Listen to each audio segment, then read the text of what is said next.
धेमाजि जिल्लानि सानजारि नोगोर सिमेन्ट सापरिनि सिङाव थानाय जार्मनबारि गामिनि धनिराम बसुमतारीनि फिसाजो फुंबिलि बसुमतारीया थांनाय 21 मेआव खौरां बिजोंनि गेजेरजों गावनि नखरनि जाथायखौ लानानै आरो बुलि बाथौ आरो बिबार बाथौखौ लानानै खौरांनि गेजेरजों माखासे बाथ्रा फोसावनायनि उनाव धोरोमनि बेलायाव नासयलायनाय खालामदोंमोन आरो बाथौ धोरोमनि गेजेराव मुगैलायनाय थासारि सोमजिहोदोंमोन।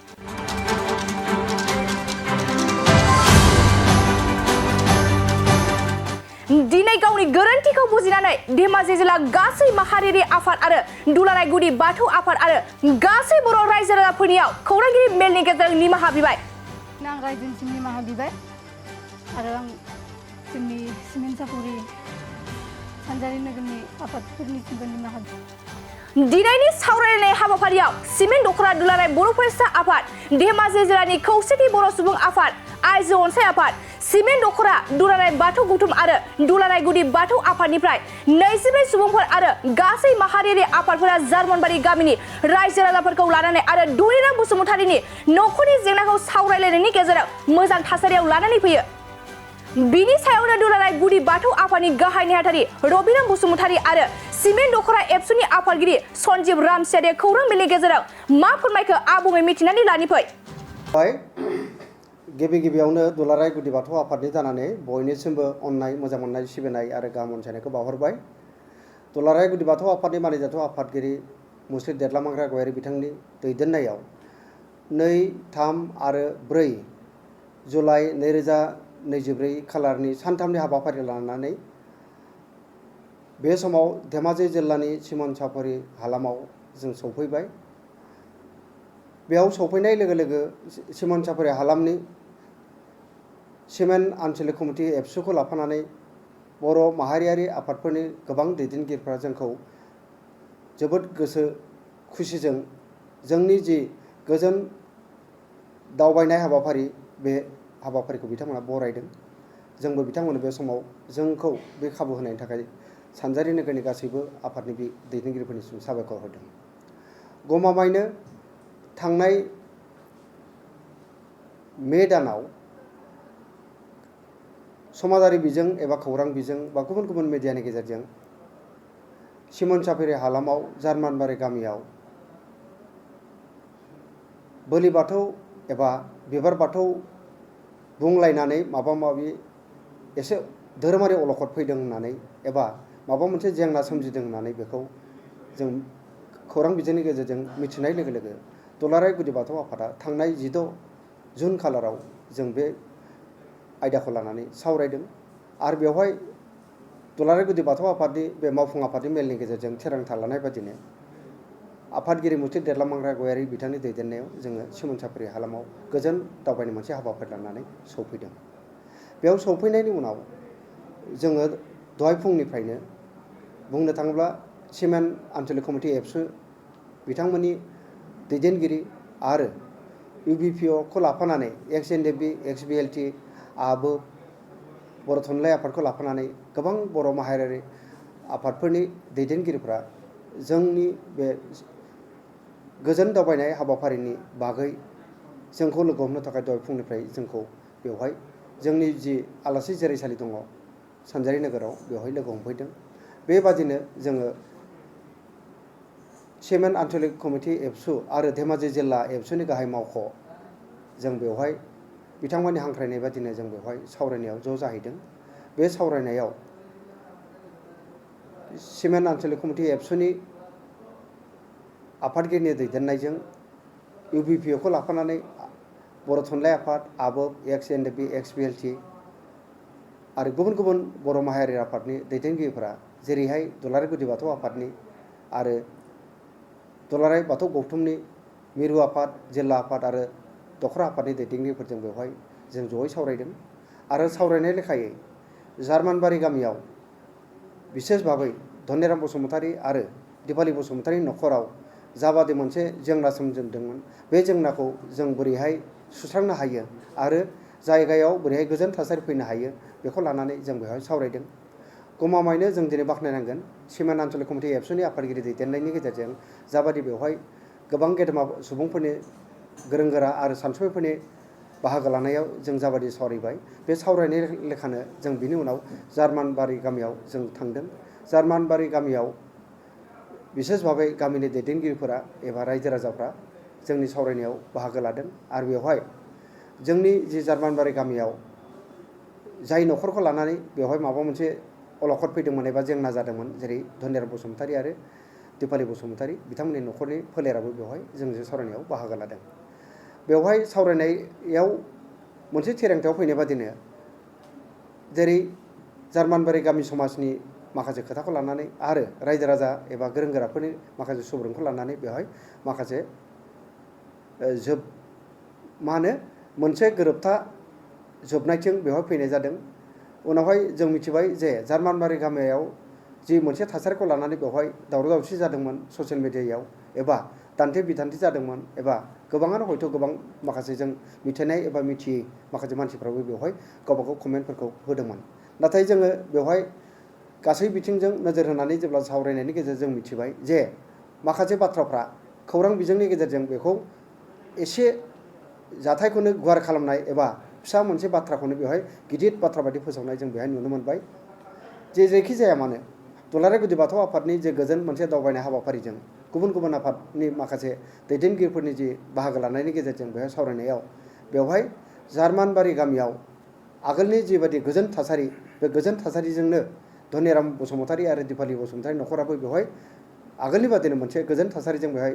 जयै गोरोबलायनानै थानायनि बेवहाय मोनसे जों गोरोबथायाव फैनायखौ जों मोनबाय। आरो बे लेखानो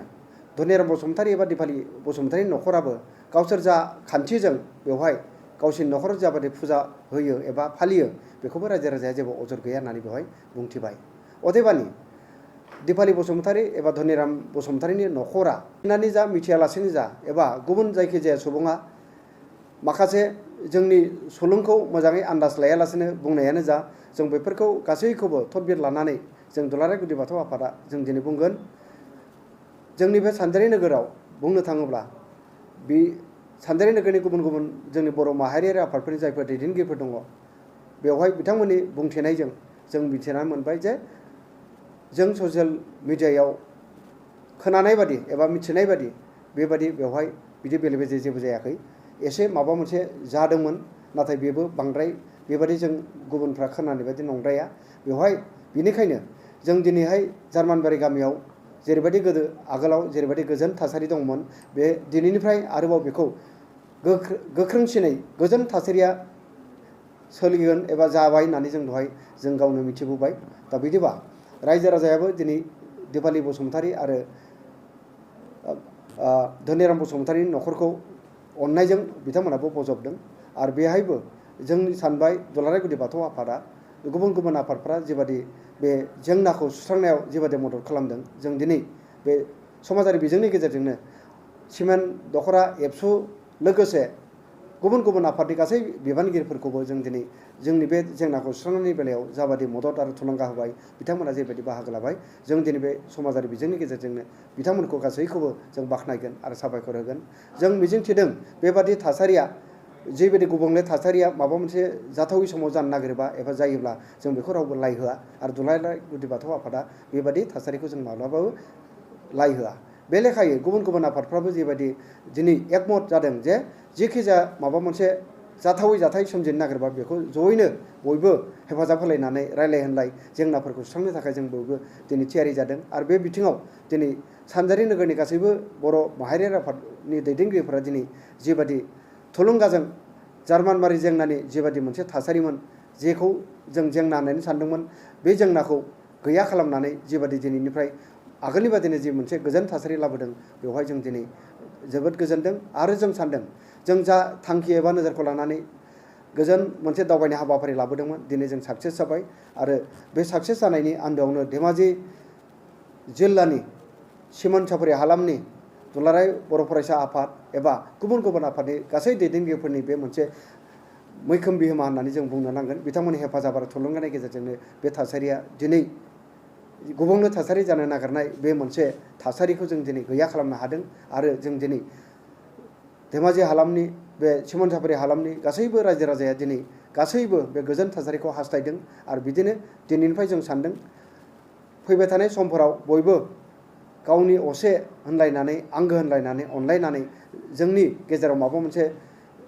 जेंना जानो नागिरबाबो बेखौ ज' बयबो नों दानागार आं दानागार हेफाजाब होलायनानै जों जेंनाफोरखौ सुस्रांनो हागोन होननानै जोंहा फोथायनाय दं आरो जों दिनै दुलाराय गुदि बाथौ आफादनिफ्राय दिनैनि बे सानजारि नोगोर एबा धेमाजि हालामाव जोंनि जि दावबायफैदों बे हाबाफारिखौ जों जाफुंसारदों होननानै दिनै जों मख'बाय। गुदि बाथौ आफाद हिसाबै जोङो गुबै बाथौ सिबियारि गासैबो बाथौ बर'फोरानो गिबियाव बाथौ सिबियारिमोन आरो गासैबो बे बाथौ सिबियारियानो बोलि खान्थिजों सोलियोमोन। दाबो जों खोनादों आरो जों मिथिदों जे जायफोरा समाजाव एबा रायजोआव जोंनि दानि बे फोसाबनाय खान्थिजों बाथौ धोरोमखौ बिनि खान्थिखौ फालिदोंब्लाबो न' गावबागाव न'आव बोसोरनि नामाव एबा माबा मोनसे हखामनि नामाव बोलि खान्थि दाबो सोलिदों होननानै जों गोबांनिफ्रायनो मिथिदों। जियानो जाथों दुलाराय गुदि बाथौ आफादा जों रावनिबो हेंथा नङा, जों रावनिबो सुथुर नङा। जोंहा फोथायनाय दं जों दुलाराय गुदि बाथौ आफादनि थाखाय रावबो सुथुर गैया। दा बे बिथिङाव दिनै बे धेमाजि जिल्लानि सिमोनसाफुरिनि एबा सानजारि नोगोराव धोरोमारि बिथिंखौ लानानै माबा मोनसे बेले जायोब्ला बे बिथिङाव जोंहा फोथायनाय दं सानजारि नोगोरनि गासै बर' माहारियारि आफादफोरा बेबादि माबा मोनसे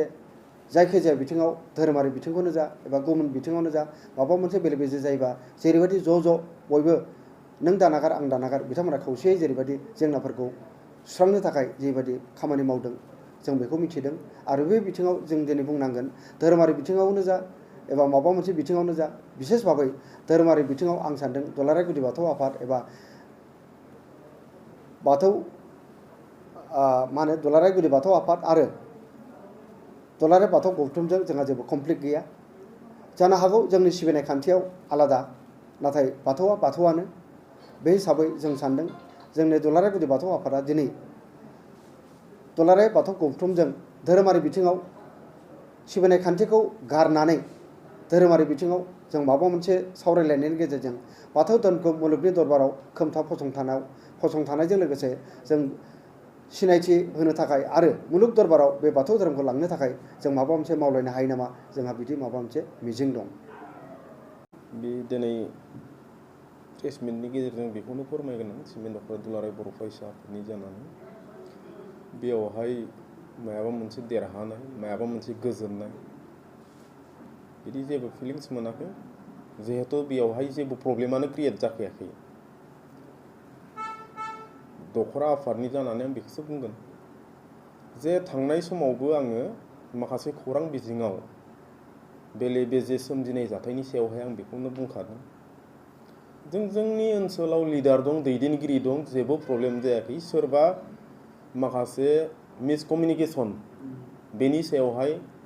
माखासे खोथा बुंगोन। मिसकमिउनिकेसननि जायोब्ला खौरां मोजां मोनाब्ला जाथायनि सोमोन्दै नों बुजिना मोनाब्ला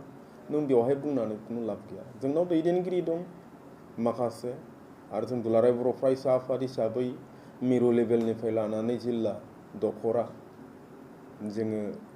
बर' हारिनि थाखाय खैफोदनि थाखाय जों खामानि मावबोबाय दं। थांनाय बै समावबो 1 दानसोनि सिगां बे खौरां बिजोङाव ओंखारनाय जाथायनि सायावबो आं बेखौनो प्रेस मिटनि गेजेरजों फोरमायखादों जे जोंनि ओनसोलावबो दैदेनगिरि दं मोजां, मिरु लेभेलनि, जिल्ला लेभेलनि, दखरा लेभेलनि हाबा मावबोनाय दिनैसिमबो दं, गोदोबो दंमोन। दा ओंखायनो बेवहाय जेबो प्रब्लेम जायाखै, धोरोमनि बेलायावबो बेले बेजे जायाखै। बेफोर गावबा गावनि माखासे गेना गोरोन्थि हाबा मावनायखौ दोनखोमानो थाखाय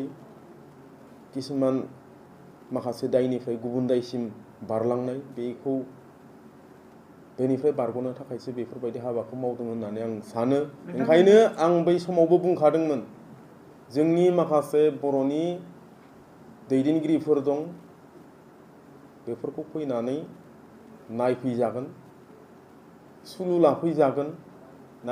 गिदिंफैजागोन। बेबायदिनो गमामायैनो दिनै गुदि बाथौ आफादनि मिरुनि दैदेनगिरिफोरा दिनै दंफैयो। बिथांमोना फैनायजों लोगोसे जों सावरायलायदों सावरायलायनायनि गेजेरजों बिथांमोना दिनै मोनथिना मोन्दों गोरोन्थिया बहा दंमारो नोंथांमोननिफ्राय माबा खावलायनाय खावलायगोन गासैखौबो जोंनि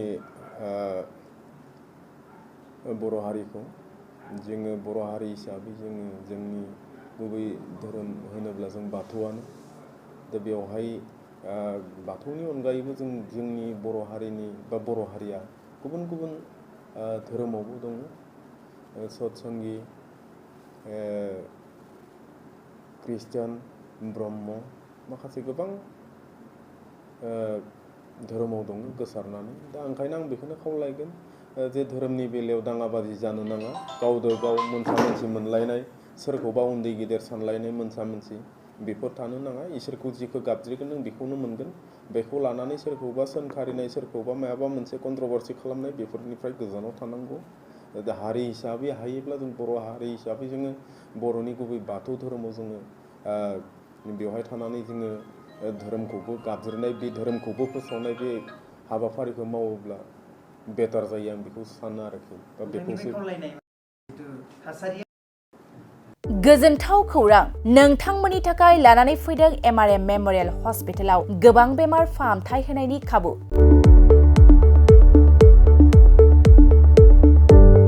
बेमारि सुबुंफोरनि थाखाय गोजोनथाव खौरां MRM मेम'रियेल हस्पिटालाव मोजां रोंगौथि गोनां डक्टरफोरजों बेमारि सुबुंफ्रा मोजां फाहामथाय लानो हानाय सुबिदाखौ लानानै फैबाय MRM मेम'रियेल हस्पिटाला